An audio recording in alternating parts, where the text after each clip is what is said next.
Yo, what's the deal, family? Welcome back to another episode of Sips of Success podcast. I am Cameron. This is my beautiful wife, Erin.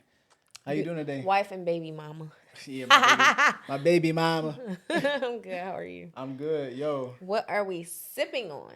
Wait, we you are. always sound like you're gonna say something else, and then I feel like I cut you off and say, I "What don't are know. we sipping on?" So, I don't what know. were you about to say? I was just about to shoot the breeze. Okay, put your mic a little closer to you. Yeah. Okay, so what are we sipping on? It looks pretty and pink. Yeah. So very intentional, I guess, with the rhubarb. Oh yeah, Yeah. rhubarb. So we get to give our I guess reaction or rating of how these drinks taste. So I made Aaron a mocktail. Oh, that's a good idea. Each- Because I'm not like the easiest critic on his drinks. So first of all, this is a margarita. It's called a rhubarb margarita, and then this is called the rhubarb. Trying to think. I just kind of Margarita. right, no, it ain't a margarita, but it's like the rhubarb coconut sparkler. Yeah, I'll call Okay. it that. Rhubarb coconut sparkler. It's kind of hard making these cocktails. So mocktails. So it's just like you gotta think of like what's in the kitchen and what can I use to kind of make it imitate something. Yeah. Um, Well, I think half the battle with mocktails are the looks of it because since I've been pregnant, like there are some places that'll just slap some ginger beer and like yeah. pre done lime juice that's not even freshly squeezed and call it a mocktail. And I'm like, I'm not paying $10 for this. Cheers. Cheers. Like the look is half the battle. I need to feel like I'm doing a little something. Oh, it's good. I really like it. The coconut actually tastes really good with it. The rhubarb. Okay, it's funny because sorry if I'm breathing a lot. I'm always out of breath. But we were at a market and they had rhubarb and I was like, "Oh, that's rhubarb. Like that's what it looks like. It looked like pink celery."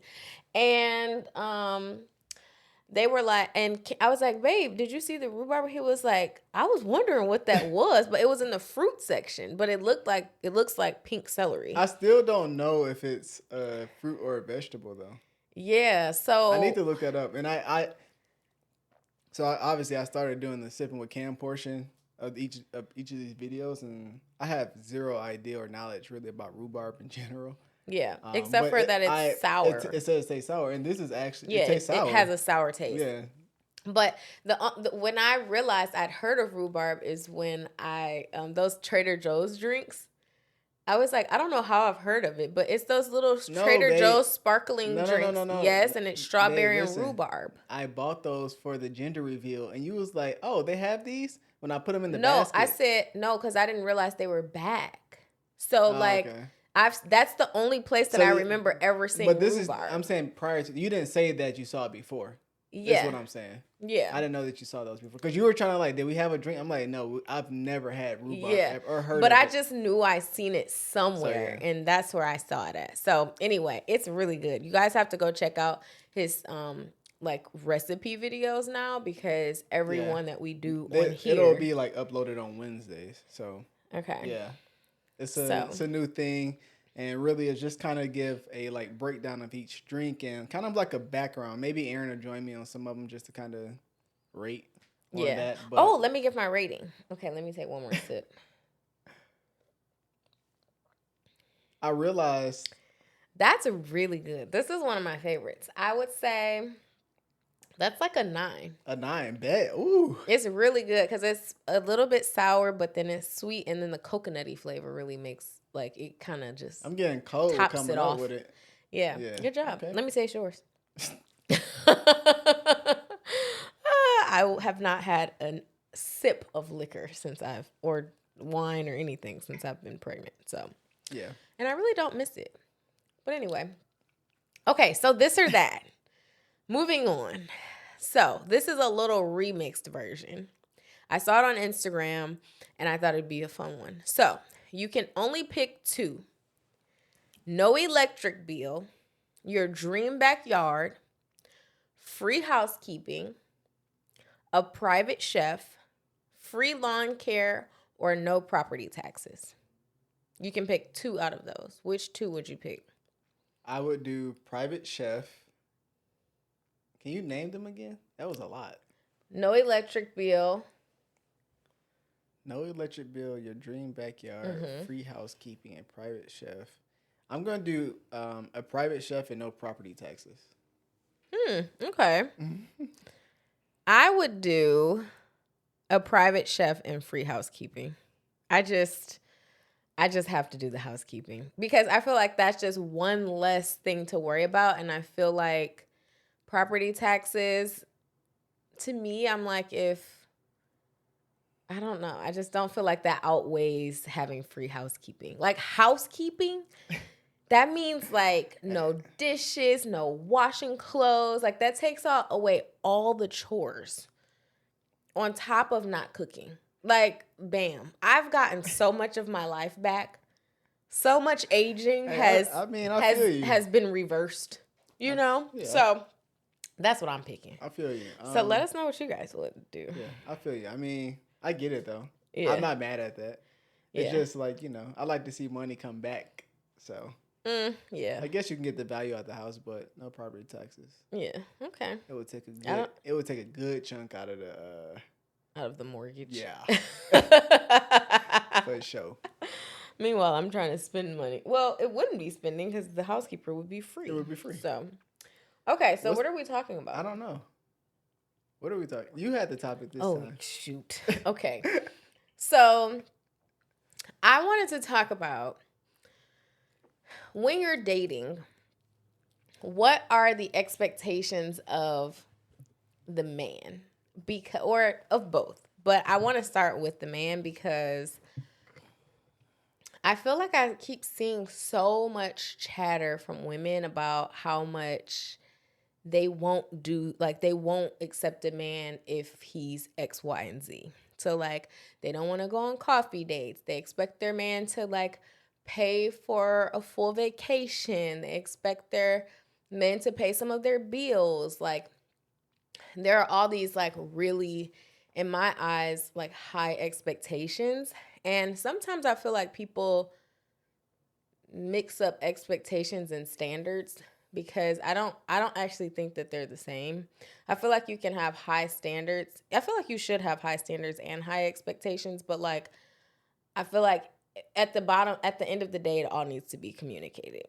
But I want to know first how you feel about women who have the expectation of men basically that they're dating, like providing a lifestyle for them that they themselves may or may not be able to provide for themselves. I mean, I know we see and hear like, stuff like on social media often. And it's like, I would say this much.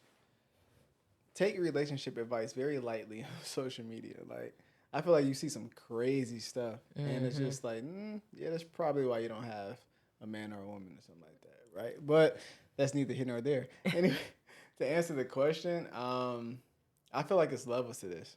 Ooh, like what? I mean, typically, like I can only go based off of my relationship. So I'm not gonna say. I mean, I have my opinion on what we see in here, and it's absolutely insane. But it's definitely levels. I feel like when you first meet, I mean, for us, like we were so young, but you had to me at the time, crazy expectations. Yeah. Your expectations were along the lines of what you saw your dad doing, basically. Right. And I came in, and you're expecting a husband immediately. And that's kind of what I mean by like standard versus expectation, because I feel like to my standard, you were a good match. Like you're a great guy, you have a great family, you have like great morals, like you're a Christian, all these things. But my expectations of like your specific actions at the age that we were like unrealistic. Yeah. So I think, I don't know. I guess I'm sure someone would be like, well, Aaron, what's the difference between standards and expectations? And I think that would be like the perfect answer. Yeah, because I mean, I get it. Like maybe if you hop to now, say I just met you today. You're who you are. I'm already who I am. Blah, blah, blah. I don't expect you to have those same expectations that you did then. I don't care where we are. But when I say it's levels to this, again, we've been in this game for so long. Like, you know, we've known each other for 13 years since we were 17 and 16 years old. And we got to a point to where the expectations were earned. Yeah. But also your expectations became learned as well, because your expectations changed from when we first met to when we actually started dating to when we actually really got serious. Mm-hmm. Right? So that's kind of how I look at it. Yeah. Like, they're definitely two different things, but I feel like it's levels to it. So like, you have to earn all this, what you're looking for. Like, if you want somebody to pay your rent, which I never did, but if I was in a pinch, but I would pay your rent. You would pay my rent. Yeah. So but not on some, but that's different than I would, even from I feel like the type of person that I am in general, like if you're a friend of mine and I can help, at that point, I'm helping. But it makes me think of the strip club. The strip club? When I went to Deja Vu. Oh my gosh. I agree. I think we should talk about, well, first of all, I feel like we should talk about Deja Vu. To tell what Cameron means about his character. I was actually in a relationship with someone else at the time.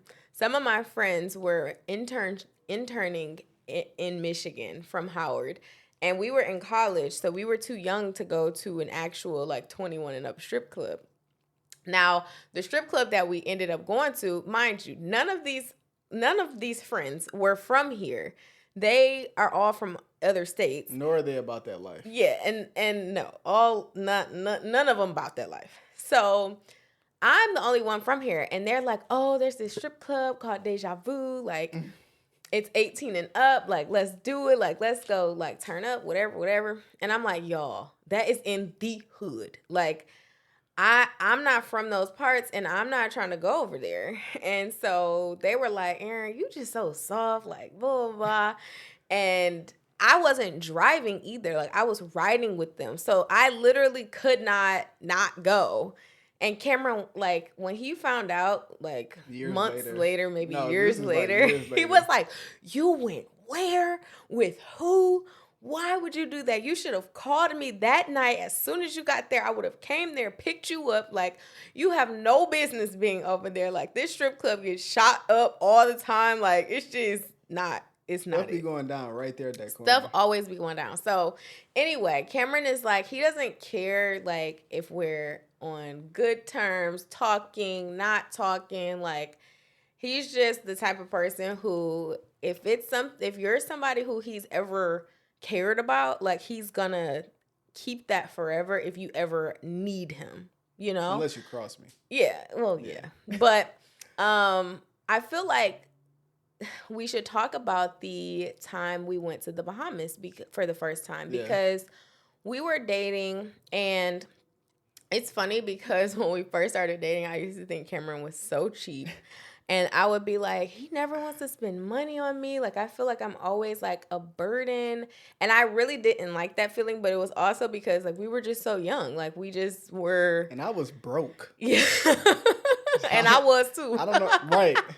That's the other thing. She's trying to get me to do stuff she can't do herself. Exactly. And I think that's the unfair part. But once we got a little bit older and both had jobs, this was actually when Cameron was turning 25, and he wanted to go somewhere.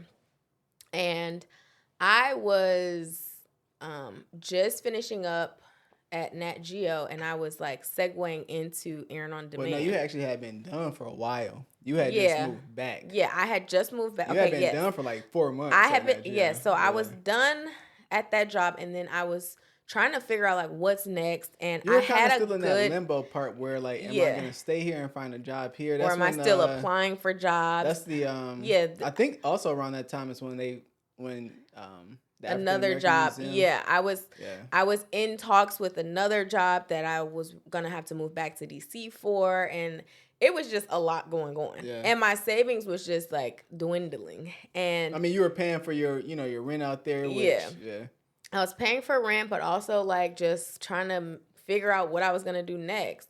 So Cameron, his 25th birthday comes, and he's like, "Yeah, I think I want to go out of the country."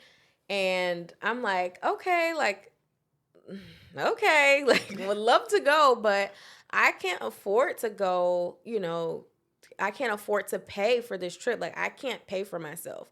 The most I can do is pay for my flight. And he was like, Aaron, it's fine. Like I got it. And I was like, but at that point in our relationship, like we were like locked in, you know? I feel like we were pretty locked in. And I felt like that was fair, but on my end, I also thought it was very important for me to let you know. Yeah. And I feel like sometimes people have this expectation, especially women, like if they're just going in like he better pay, you know? And for me, I'm like, well, we're not married and I have money. I just I'm not willing to spend it in this way. Right. Like it wouldn't be smart. And ever since then, I don't think I've paid for a trip, but but I just feel like you need to communicate those things. So what was going through your mind when I let you know that? It really wasn't a test, even though it kind of sounded like one. But I had already made up in my mind because at the time we spent in the last year that I was gonna pay for it anyway. Mm-hmm. I think I got used to already paying every month to go to DC. And I was like, well, what's the difference? I come to DC, she don't spend no money there. Might as well, if she ain't there now, so I might as well just use that budget and basically pay the trip. Now, it wasn't exactly the same amount. It was a little bit more. which I wasn't expecting.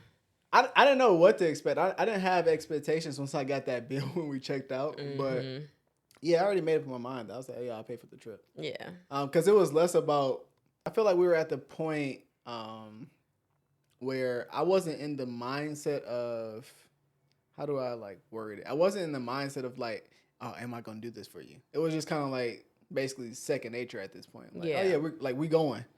Like, I wasn't even thinking like, oh, is she going to pay or like, am I going to pay for it? It's just like, we going. I basically had already made up my mind. But the kicker was when I was like, hey, we should go somewhere. You picked the Bahamas, obviously. But then I also had a trip the month after. Right. And you were like, are you going to go on both? You paying for me and I know. That's the part that tripped me out the most. I was like, yeah, it's cool. Like, I'm good. I thought I was balling when I got it. Right. But it wasn't even just that. I really had so much money saved up over the years. On top of like I had a good job. So yeah. It was just Yeah, I agree. I think I love what you said earlier about like things being earned because I feel like that is basically how our relationship unfolded. Like everything kind of naturally progressed. Yeah. And it was never like much friction about anything. Like it was just always like, okay, we're at this stage now. And for me, I think that helped me know, like feel like you, I don't know, it was like you had me. Like I don't know. You like were providing, like even though it wasn't, I don't know, like a house or something. Like it showed me that you could like handle taking care of both of us for something like that, and that like spoke very loudly to me. So yeah, I mean but same for me though. Like it was at that point where I was like, oh, yeah, I could do both of us. Yeah, like it was easy. Bet. Like that's kind of like how I looked at it. Now, what do you think about? Okay, so say we met today. Yeah. Okay, and we're both in the financial positions that we're in, and you and we don't live near each other. What do you mean, like? Like we're long distance. Like we meet. I don't know, on an app or like we're both out of town. Maybe we meet in Mexico and then we realize, oh, you live in Texas and I live in Michigan, and you're like, I want to see you. Are you booking my flight? Nah. You're not? No. Okay. Nah. Are you coming to me? I would probably come to you, but I'm not flying you out though. Okay. I get all the fly her out. Okay, so you would come to me. Yeah, I wouldn't be paying for the first flight. No, yeah, I would come. Oh, okay. Like if we really hit it up, but I'm not flying you out. Okay, why? What's the difference? 2 reasons. Again, that's not. What if it was significantly cheaper for me to come there? Don't even matter. Okay. Two reasons. One, again, you getting a flight is not earned. Secondly, I wouldn't want you to come there and then one have to get a hotel because like just out of respect, I wouldn't have you stay at my place. Right. You know, this is kind of how I am. Like that's just Same. not something I do. I mean, that's how we started off too. Like, yeah. I mean, that just is what it is. So, those are the 2 reasons. Like, you haven't earned a flight. It's not to say that I never would. It's just like first time, no. Okay. Yeah. I agree. I wouldn't want to go to you for the first time. Like, I would look at it as you like if you were coming to pick me up for a date. Yeah, basically. But at some point I would, if you wanted me to come to you. So let's say you're paying for all your flights to come to me. Yeah. And you're like, okay, like you should come visit me. Would you expect me to pay for my flight to you, or would you book my flight to you? Like, we still in these beginning stages, you definitely need to book your own flight. But what if, okay, so even if you were the one who, because what if I'm just like, well, you can just keep coming here until you feel comfortable with me paying to go there. I feel like based on how I am, that would tell me how everything. How I am. Yeah. Okay. I feel like that's telling you what you would expect if you progress this relationship. So basically, you feel as though the woman should be okay with paying for. I think we we need to stop putting money onto stuff. I agree. I think it's bigger than the actual financial part. I think it will be you will be able to show each other like how much this relationship seems to be worth it to you. Mm-hmm. So yeah, I get it. You may I'm gonna see if you're gonna fly me out. No, I'm trying to see if you really want to come see me. Yeah. I feel like if I fly you out, that's me saying I want you to come see me. I want to also feel like you want to come see me. So exactly. Like just like the initiative thing, like you want a guy to take initiative. Like, well, let me see what you about. Maybe that'd be your first and last flight you buy. Right. I just need to see if you are willing to do so. Basically. Yeah. I think that's just the difference. Especially if you can, like. I think it's a little bit different if you are in 2 different, like... I feel like how we both are, I just feel like it wouldn't even work if we weren't even in the same spaces. Like, even right now with certain relationships that we have, like, they don't really blossom because we just are in the same space, just mentally. Yeah, and I feel like it would not go anywhere if we're not in the same space. And we've grown together to be in this, like, head space, and... if we were in 2 different spaces and whatever facet, I feel like it just wouldn't work. Mm-hmm. No, I think that that's really true, though, because money has become such the focal point of relationships that people will miss out on such a good person because they're so focused on the money.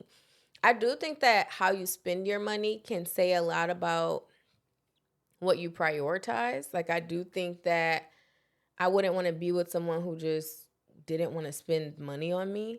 But I also, like, enjoy treating you too. Right. Like, I enjoy doing things for you. And I feel like there's nothing wrong with, as a woman, showing a guy that, like, you can do it when too, you're dating. Yeah, like, you can do it too. Yeah. And I don't think that there should be, like, these very harsh stipulations on, like, I will never do this or I will never do that. I mean, at least not for me. Like, I would never say I will never book a flight to see a guy. I wouldn't say that. Would I do it on the first date? No. Would there have to be, like you said, like some type of earned... We would need to be at the stage where I felt comfortable doing that. Yeah, but I feel like I would even set the tone. Like, I'll come see you a couple of times. Yeah, and, like, exactly. I feel like that's just how... I know that's not how everybody is. Yeah. But I'm saying, like, for how we are and how it actually went, I mean, that's not our story. But, like, even the, first year, like, you wouldn't even drive... You didn't even have no car. So, like, you had a choice. Yeah. But, I mean, like, I had a choice, but... Yeah, I feel like the first few times I would come here, and if it's anything like how when I was going to DC, like for the most part, I was, even though you're from here, I was still going out there way more than you were coming home until it got to like, holiday season. Right, exactly. But I was going out there monthly. So it's just like, I guess I look at it like that. Mm-hmm. But by the time you came home, we were so locked in. Like we had developed. I feel like if you didn't live in DC, I don't think our relationship would have become what it is. Why? Man, I feel like that kind of, as two people who are so private, not very, I don't even know what word I'm looking for. As two people who are kind of the same, I'll just say that. Yeah. If we were both home, I don't think we would have ever got to see the best out of each other. Okay. Me coming to you and you while you're there, we had no choice but to go make memories there. Because we didn't know, I mean, like we knew it was there after a while, obviously. And you were there for 4 years prior. But you know what I'm saying? Like I feel like I had to even come with some ideas, or like we had to make the time versus here it's like, oh, I'll probably just come to your house and we might go to CJ Barrymore's because I'm not coming to Macomb and coming back down to Detroit every weekend. So like, yeah, it was just like, you know what I mean? We really got a lot of quality time together versus Yeah. when you're home, we both lived at home. And you kind of take so the time for granted too. Yeah, you do. Like, but there's it's like one weekend, it's just like you're packing it in with just so much. And even some weekends we were just chilling. Yeah. And those weekends were also they were just as great. Yeah. But I feel like if you weren't there, we wouldn't have had intentional time to create the relationship that we have. Yeah. And it was just like a stepping stone phase. Like we were both kind of coming of age, like going into adulthood, had real jobs, like got to really experience our connection in a way that we hadn't been able to while we were in school, and like, it was just different. I feel like I needed that too though. Yeah. I feel like if you also, like, even from a individual standpoint, like I feel like if I wasn't there so much, I feel like I may have regretted not at some point moving out before. Like before I was kind of like putting that pressure on myself, like I need to get out. But I was like, oh, this ain't too bad going here. Yeah. Like I'm not tripping that I ain't paying rent or I'm not paying a mortgage right now. Like this is more fun. Yeah. So I guess for me too, even outside of our relationship, even for me, I feel like that also helped me like just blossom a little bit more. Yeah. Like just going there, trying new stuff, seeing new things, being around all those different people that's in DC. So yeah, instead of in my cocoon here, in my little cubby home, my room at the house. So yeah, I think that's, for our relationship, it was worth it. And then also individually, it was well worth it. Yeah. Do you feel like we did a good job when we were dating at communicating our expectations? Not in the beginning. Okay. Not in the beginning. I feel like that can be a whole nother episode where we talk about the first and last real conversation we had. Yeah. And not real. We've had several, but like the turning point, the pivotal conversation. Yeah. Yeah. So I feel like that's a episode for itself. But yeah. I mean that's, in the beginning we didn't, but I feel like after that we were like, all right, we know exactly where we are and where we stand and how we need to say what to each other. Exactly. And I think to kind of sum up what we we bounced around a little bit, but I think overall, like when you don't communicate your expectations, whether you are somebody who's like, no, this man needs to pay for my flights. He needs to pay my rent. He needs to pay for my vacations, whether he's on them or not. Like, if that's you, more power to you. However, like, to me, you can't go in thinking that a guy is naturally just going to be doing that. I think what I don't like is that... And that's, to me, that's the issue, is if you don't communicate it. Because you need to give this man an out if he wants out before you have these expectations that you haven't communicated, and vice versa. Like, that goes for men, too. Like, you can't expect the woman to want to have sex right away or think that because you paid for a $400 meal that she's about to go back home with you. Out, most men is expecting that. That's true too. I'm different because I said if you did come or if I flew you out, I don't want you to stay at my house the first time. That's an expectation. But I said that's on myself. But that's an expectation that needs to be communicated from a man. Yeah. Like, I know it sounds crazy, but if I'm going to pay for you, like, I want you to stay at my place. A woman will know what that means. Exactly. But they be trying to play games. That's my thing is like, don't play. If I fly you out, or as a guy, you need to just ask, like, are you willing to have sex on the first date? Right. Or that. Like, be direct. Unless from the scenario you brought up, unless y'all done had sex on the Mexico trip. Well, or that. But like, but I'm just saying, like, you can't have these expectations and not communicate them and then be upset that they weren't fulfilled. Yeah. And to me, like, with the money thing and, you know, kind of what we were talking about earlier, I just think for the most part, it's because people don't say what they want up front. Yeah. And you're thinking that men should just, or women should just know these things. And it doesn't work like that. And like for us, it didn't work like that. Like you have to grow in understanding the person and then grow and also learning how you communicate, because that was the big thing for us. It's like, I just thought I was the best communicator. I thought I knew everything. And I just thought I put it all out on the table. And Cameron was like, no, you just talk too much. You didn't do that. Yeah.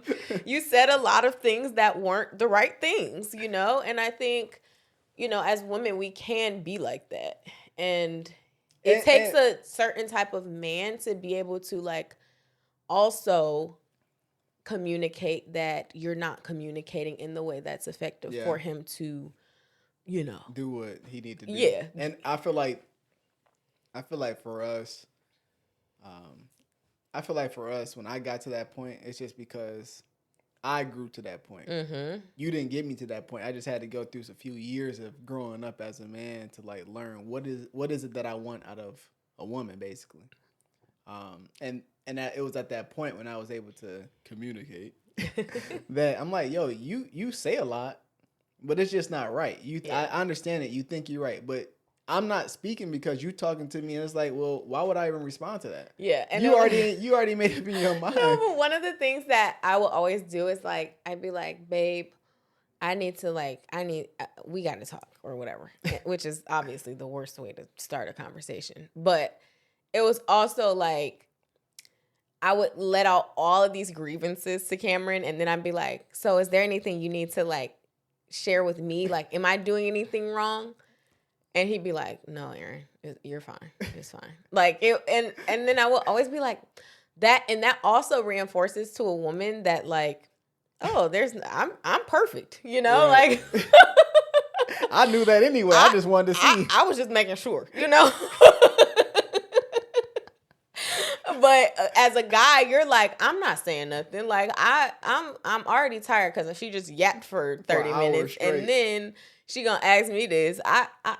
I ain't even thinking about that, you know. Like, and it's you know, it's that cycle. So yeah.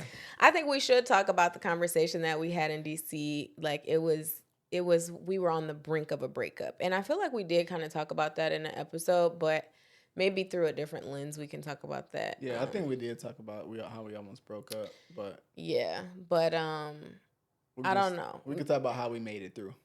Yeah. Because I mean, I think communication is just always something that can be strengthened, and you know, I mean, when you're marrying someone or when you're with someone, it doesn't matter how much you're with each other, like things can just slip through the cracks. And I think too, I feel like, just to wrap it up, but I do feel like I feel like for us, the fact that we knew each other like at a younger age, it's more beneficial. And I'm not saying like in order to have a relationship that needs to happen, but I do think the approach to be a friend first for sure matters. Mm-hmm. Cause you may like the person, but I feel like how we built the friendship first gave us, when we didn't realize, it gave us like that cushion when one of us wasn't happy with the other. Yeah. It was like, all right, like I really know she don't mean it like this or mean it this way or whatever the case may be. And yeah, I'm annoyed by every time she brings something up, I'm just like, all right, bro, again. Like, you know what I'm And saying? it would be the same stuff. It is the same over thing. and I'm over just again. like, bro. I'm like, how does he not get it? I've said this like 16 times. And it's just like, you know, you say it and it's just like, all right, okay. Yeah. But, you know, so I think now, even if we met now, also to kind of go back to that scenario, even if we met now, I feel like there are so many people who are it's still like the 16-year-old you. Like, I feel like women think they're so mature and so progressive and all these things that, oh, I'm 30, I'm thriving, I got a good job, yeah, all that is true. But your mental maturity in terms of how to be someone's woman is just not high. And I know you think it is, but I done seen too many examples to when it's just I've not. also talked to just a lot of friends who are single, and I'm just like, you think like that? I'm just like, And then you see these couples who so many people admire, and then it's like it's the same story. It's the same story over. lot of us have the same story. Yeah. You have to work through things. Like, nobody is gonna come perfect. Nah. And if they do, then great. But like, it's probably Jesus Christ. Because I mean, I'm even if you don't have nothing to go through, because I don't want to. Yeah, I don't want to no. paint a relationship like you got to go through something in order to be No. great, because that's not true. But I even think that even if you are the best like y'all both y'all like this is like crazy match. Like, y'all are both on, you know, same page, the whole nine. I still think there is something that you kind of have to, I guess, do, and it's still work. Like, Yeah. You still have to work at the relationship. And that's kind of all I'm saying. It's like so many things that are magnified are in actuality very small. Yeah, I think there are things that people are willing to miss because they're looking at the wrong things with the magnifying glass. Yeah. Meanwhile, it's you got this man with all this money and he got red flags all over him. You know what I mean? But like, you're so enamored by something that matters, stuff. But like, it's not the only thing that matters. Yeah. And that's the point that I'm trying to make. Is like, for me, I'm like, I have money. You know what I mean? Yeah. Would I want a man who also has money? Yes. Would I get a man who also has money? Yes. I'm not about to be with nobody broke. However, at the same time, I'm also not expecting the money to just be the only thing that I'm zeroing in on. I wouldn't expect my partner to only be an entrepreneur just because I'm an entrepreneur, or to make the same amount of money or more just because that's how much I make. Like, to me, those things are magnifiers that don't matter. Right. So. No, I agree. Yeah, simple. I feel like when I just lost my train of thought. It's going to come to you as soon as you stop the camera. I know. I had a thought and it's just not there. But I don't know. Again, I feel like if you don't work at something, it's not going to work. Mm-hmm. It's no matter what you do in life. And, this is what I was going to say. Oh, good. I think the problem that some people have when it comes to relationship is you come in with these expectations that this person is supposed to be how you want them to be when y'all married. Like, you got a marriage painted in your brain or your frame or whatever before you even get to that point. Mm-hmm. So you in this dating situation and you like, well, you supposed to be my husband. That's just not the case. You supposed to be my husband, you supposed to be my wife. That's not how it is. Mm-hmm. Like, be present, allow y'all to work through and grow the relationship. Yeah. So that maybe you get to the point where this picture perfect marriage can happen. Yeah. Period. And just kind of give it time, because I think where a lot of women jump the gun is that they talk too much to the point where you're not letting the guy take the lead and actually like show you what he's about, you know, before what he's capable of before you're like shoving him into this man that you've pictured, you know? Or he may be the man you pictured, but he like, shoot, well, you choosing all the dates, you picking all the spots, you doing he's not. He like, all right, cool, this easy. Yeah. And then you mess around and be like, wait, you ain't did nothing. Right. You like, well, shoot, you ain't basically You haven't ain't let me. Yeah. So, that would be a good topic to dive into too. Like leadership in a relationship and what that actually looks like and means, because we have also had like our fair share of, like when in our beginning stages where I was just kind of like, you know, trying to take the lead. Boy, if I can count, I would. Things came up in our ballroom class too. Still coming up. She's still, boy, she got PSTD or something. PTSD, whatever it's called. She got PTSD. Oh my gosh. Anyway. PTSD? Is that something? Yeah. I don't know what that is. But anyway, this one's long. So yeah, well, dang, it's 40 minutes. But it was a fun one. Just kind of vibing and chatting. But it is what it is. Okay. Well, let us know about your this or that. Well, which two you would keep out of the list. We'll put them on the screen too during that segment so you can actually see what they are. Yeah. All right. Well, cheers to another good episode. Go check out the cocktail recipe and the mocktail recipe. Yeah, it'll be up Wednesday. Perfect. May 1st. All right.